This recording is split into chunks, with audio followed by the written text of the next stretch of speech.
Okay guys, tapos na akong magbenta mayong hapon, time check alas 3. Dumaan ako ng palengke, sinama ko kayo, wala lang, mag-update tayo ng presyo ng palengke ngayon guys no. So una ko gipuntahan bangus. Palengke muna tayo, palengke moment, isda at saka gulay, prutas ngayong araw. So isa to sa ginagawa ko talaga normally. Mas gusto ko akong gumagawa nito kasi para sa akin therapeutic siya. It's a good break for selling ba. So again, oras alas 3. Ngayon ay araw ng Lunes. Dito ako dumiretso sa palengke namin sa General Santos City. Bumili tayong bangus. Ang bangus ngayon mas nagmura, kuya no. Mura no. Kasi parang umabot ng 200 plus, di ba? 290. Ngayon 190 lang. Ay, magkano? 190. 190 ang kilo ng bangus ngayon. Kumuha ako ng isa kasi napakalaki guys. Sasabaw natin yan or sabaw lang. Ganyan siya oh. Dito tayo bumili kay kuya kasi meron siyang sobrang taba. Yun yung gusto ko dun sa bangus, yung mataba. Meron din ganito kaso hindi naman kami masyadong nagpiprito kaya hindi ako bumibili ng ganyan.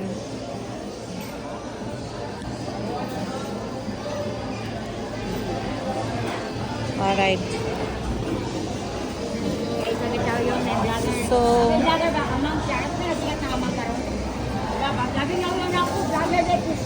mau ba? Kasi ano guys, last kong bumili na ako ng isda, umabot ako ng mga 3,000 pesos. Pero tumagal naman siya ng mga isang buwan, almost 2 months din. Yung, kuya almost 2 months din yung tinagal ng stock namin na isda sa bahay. Mas maigi yung ganito kasi pag patingi-tingi akong bumibili dun sa kanto namin, mas namamahalan ako. Kaya kapag ka ganito, may panahon ako, talagang isahang bili na lang. Ngayon try natin, ano mabibili natin sa 2,000 isda at manok. Ayan. Last time marami nag-comment pumunta akong palengke, sabi, Madam, ang mumura naman dyan, no? Sabi nga, Madam, ang mura dyan, dito ang mahal, yung gulay, yung ganito, yung sangkap, yung isda. Ganun talaga guys. Para sa amin, mahal na nga to knowing na tuna capital of the Philippines kami, pero ang mahal ng tuna.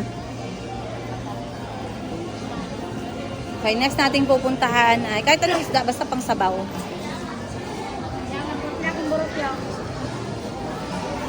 Ako na yan. Ay, wala na? Okay na? Pila ganin niya siya? So, pila na? 860? 760. Okay, thank you po. Okay, tara. Sige lang, okay lang. Ayaw po. Okay, next nating bibilin guys, yellowfin na big eye. Big eye pala. Bumili ako ng buntot, pang paksiw. Wala lang, para maiba naman yung isda natin. Isda pa din siya, pero ibang klase. So, big eye and pang paksiw na part. Ang sarap tong buntot pang paksiw Hindi lang po. Salamat. Ayan siya guys, oh. Sobrang presko. Anong madali maubos na part, kuya? Tanan? Tanan pala. Sana all tanan. Laman. Masarap din to, oh. Yung may buto ng... So, ito guys. Ilang kilo ya? 1.3. 390 pesos. Meron sorry. Dito, check natin magkano. Ayan. May mga sari na isda. 250. Ito, hindi ko masyadong kilala naman. Anong isda to, gang? Danggit. Ito palang itsura ng danggit. Basta fresh. Ano masarap na luto? Sabaw? Magkano kilo? 250 ang kilo ng danggit. Ano yan nakikita ko yan sa tuyo. Ito, pompano. Hindi pala. Talakitok. Talakitok pala, pompano. Ito, lambay natin, 380 per kilo. Matamis to. Kasi hindi kasi ako masyado nagluluto ng shell sa bahay. Mga, crab. Kasi yung mga bata, hindi naman sila masyado nakain ng shell. Hindi ko sila na-introduce. Pero sa isda, ayun, naturuan ko sila kung paano. Mga buto-buto ng isda dito. Ito, ang ganda guys. Wow. Magkano kilo nito, te? 650. Maya-maya? Ang sarap nito pang scabeche. Sabaw din. Wow. Grabe. Ilang kilo yung isang malaki, te? 2? So, 1,200. Okay lang din. Masarap din yung maya-maya.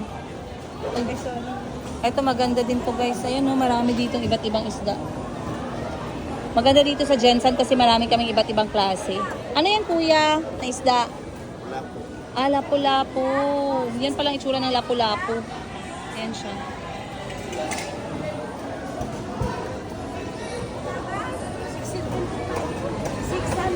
Okay, so basically, pinakamahal na tanong ko is yung 650 pesos. Eto, pasaya naman, 350 pesos yung kilo. Kaso hindi naman ako nagluluto nga ng shrimp sa bahay kasi hindi kami marunong magluto. Ay, isa pa yung mga anak ko hindi kumakain ng ganyan. Parang si Chico no kumain ng shell last time. Nana po. Ayaw lang, naay nagadala. So, ano tayo guys? Ayan, may nakita ako dito guys, presko na pasayan or hipon.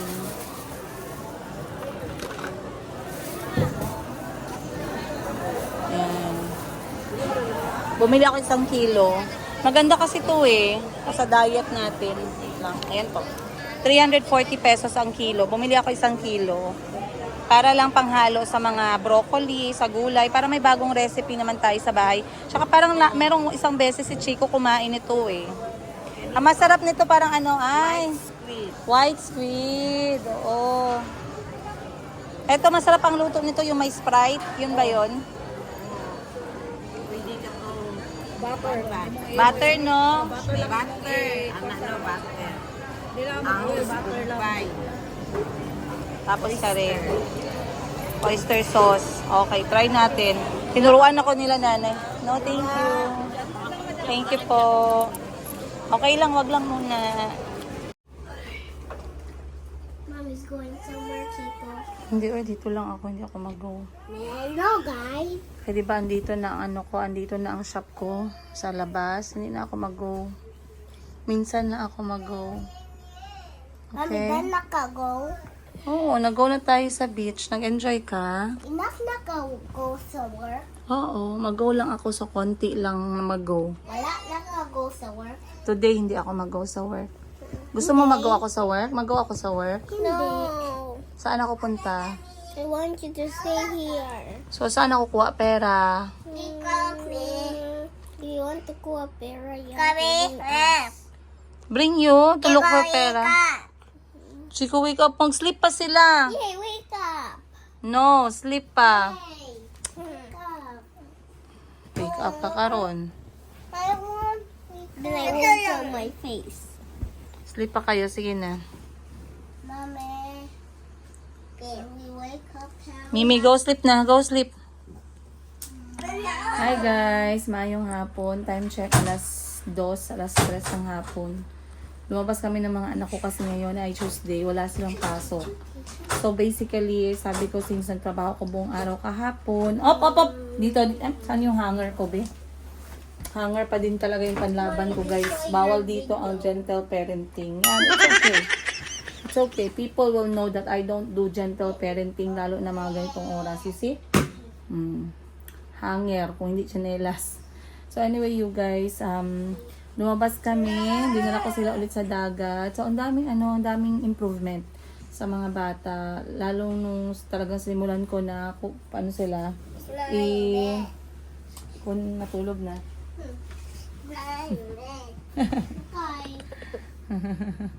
Padakip-dakip si Mayumi ha. Sige na, tulog na kayo ni Bani. Tulog na kayo ni Bani. Lay down na kayo ni Bani. Dito na lang kayo lay down ni Bani. Sige na, lay down na ni Bani. Lay down na, lay down. Yan na lang. Dito sa baba. Dito sa baba. Ito, Dala na lang. Ako na lang, Dere. So, maraming improvement, no, sa mga bata. Lalo na nung ginadala-dala ko sila sa dagat, guys. Ay, pakita ko nga pala sa inyo yung aking tanim. Okay. So, you guys are so welcome na silipin ang aking mga bagong addition sa buhay ni Princess Liga. Ito ang aking mga bagong tanim. Uy, natumba siya. Kailangan nating diligan.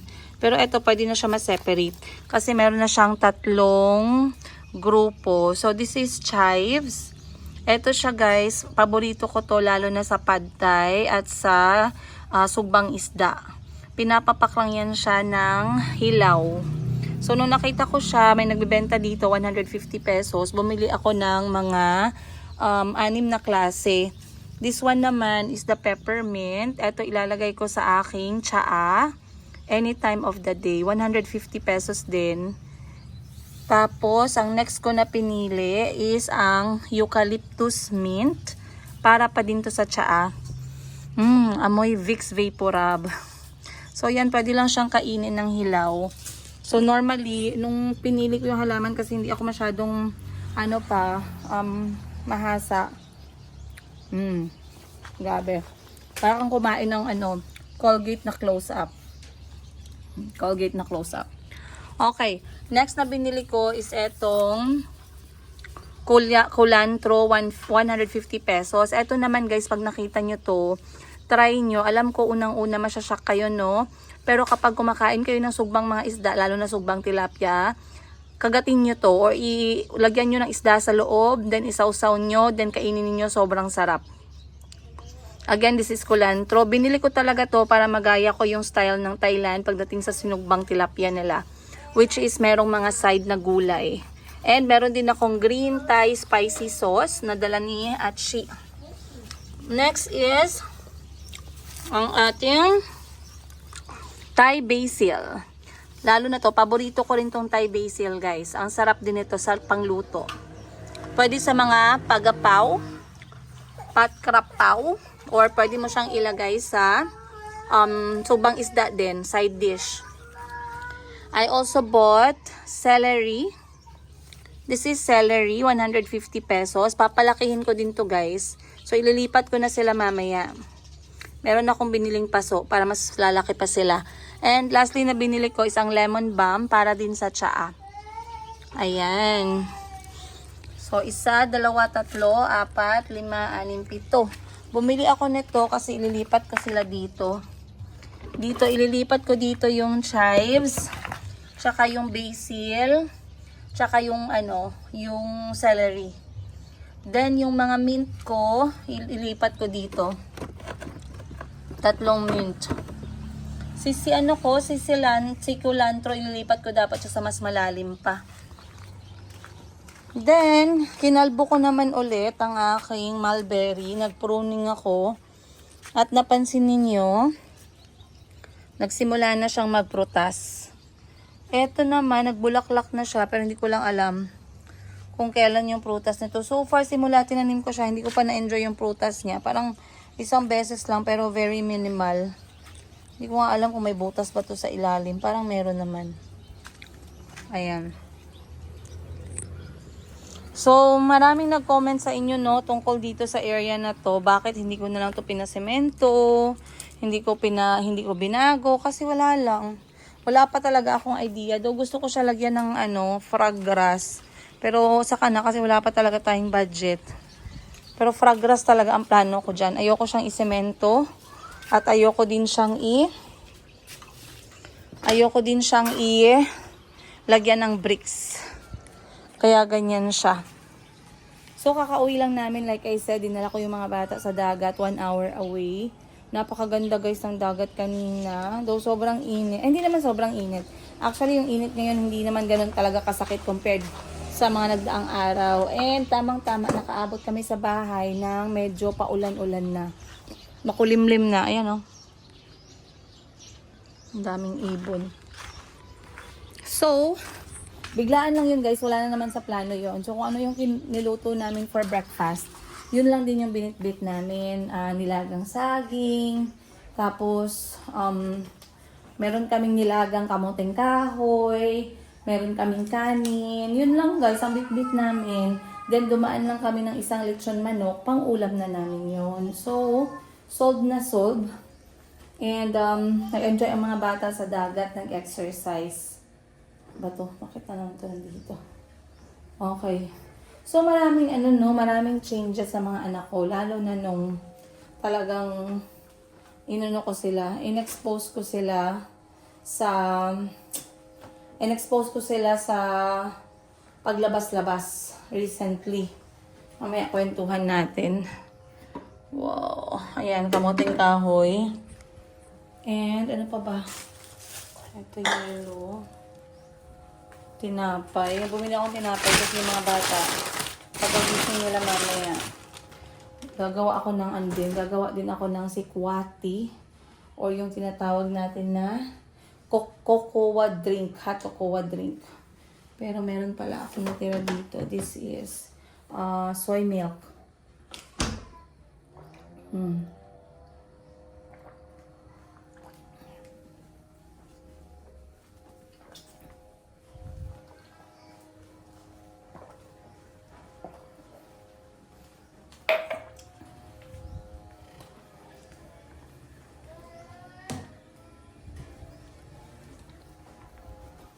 Sarap. Dito tayo. Pasok tayo dito sa workplace. Aray ko. Oh. Ang problema kasi guys, pag nakapasok ako dito sa workplace, hindi ako nakakalabas agad. So, today is Tuesday. As you can see, piniprepare natin yung mga parcels na isasend na natin sa mga customer.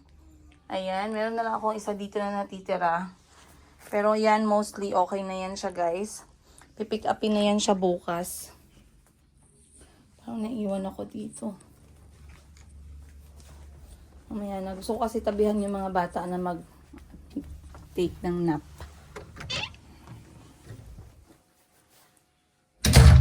Okay. So, ano nga ba yung sinasabi ko sa inyo na pagbabago, no? Sa mga bata. So, unang-una, simula ng, binitbit ko sila, guys. Gawin ko tong stands. Sunrocks. Hindi yan bayad. Hindi bayad ang ating promotion. Okay. So, unang-una, nagbago sa mga bata.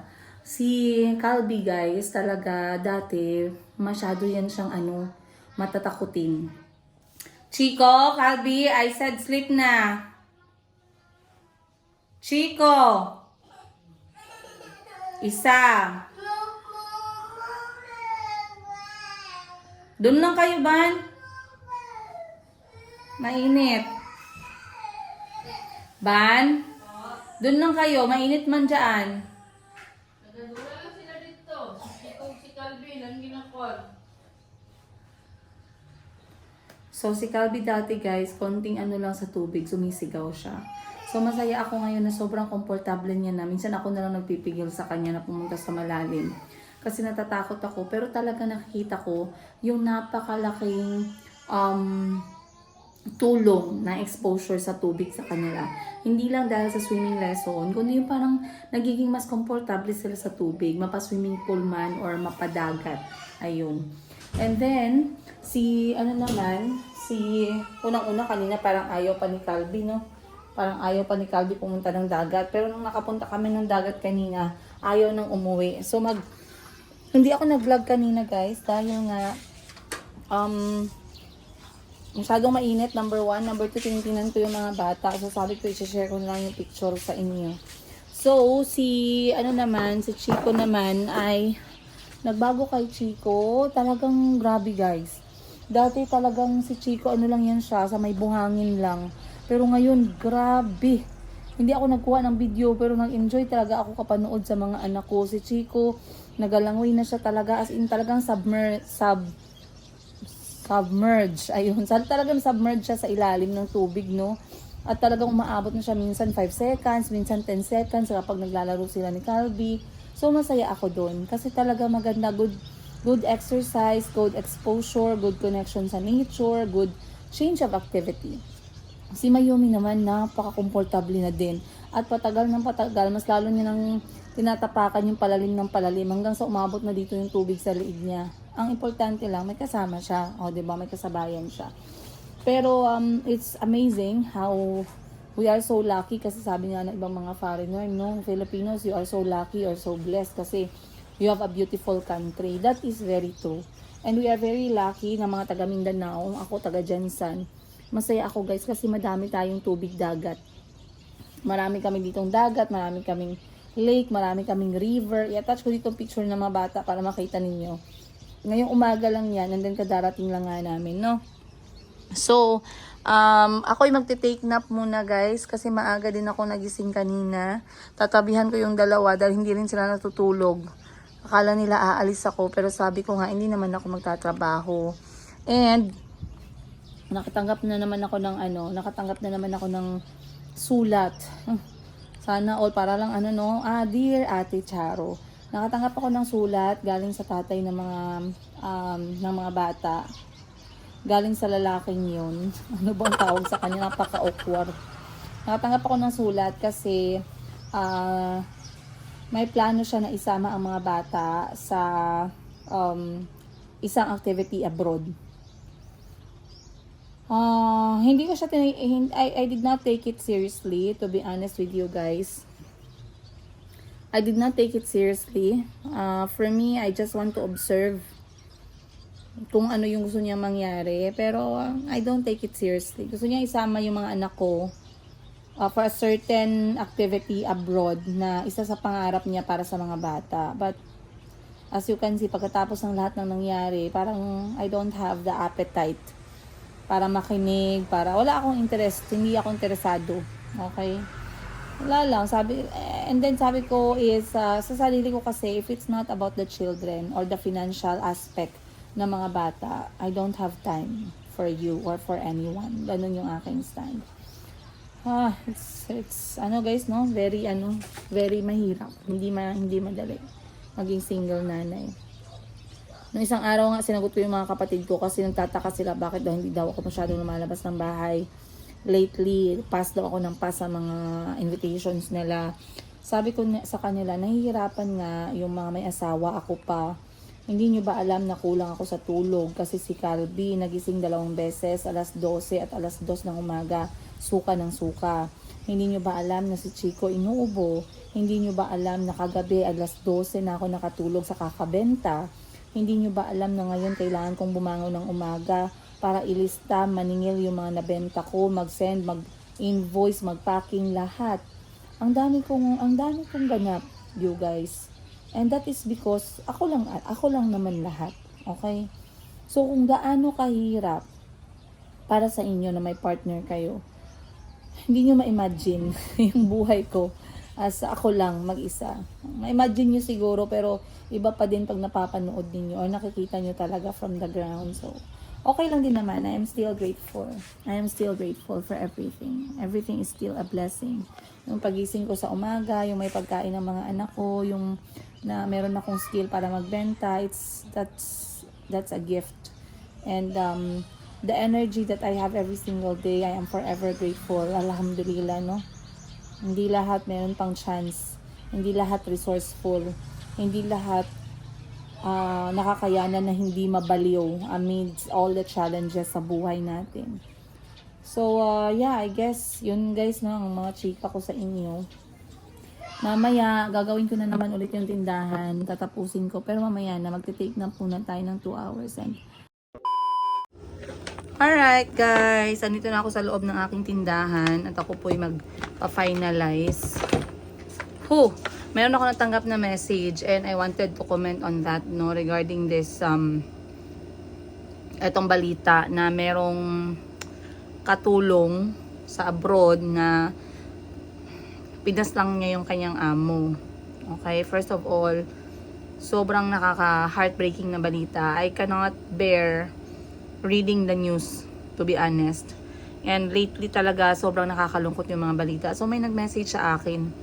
Kasi of course ako may personal comment ako, no, pero it's not something, hindi lahat ng comment natin kailangan nating i-voice out ng ng bonggahan. So sabi daw ang comment ko doon, knowing na talagang yung mga recent na nangyari, no, sa akin, na sa amin, ng mga anak ko dito sa bahay. Let me be very general, no? Regardless of whatever is happening sa isang amo, employee-employer situation, of course, it is not acceptable na magkaroon ng sakitan, lalo na physically. Okay? it's so hard for me to comment, to be honest. Kasi una, hindi ko naman alam ang kwento talaga. Hindi ko naman talaga alam. One side lang yung narinig ko. Hindi ko naman talaga alam yung sitwasyon. Pero for me, nung nabasa ko yung balita, isa lang yung masasabi ko, guys. Okay? I am grateful. And I am grateful unang-una.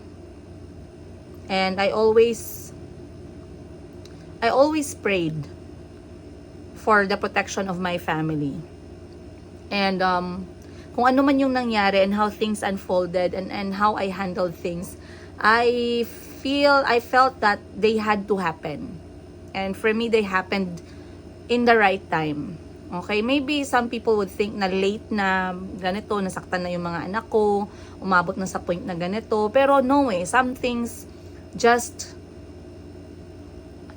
they happen in their own time. Okay?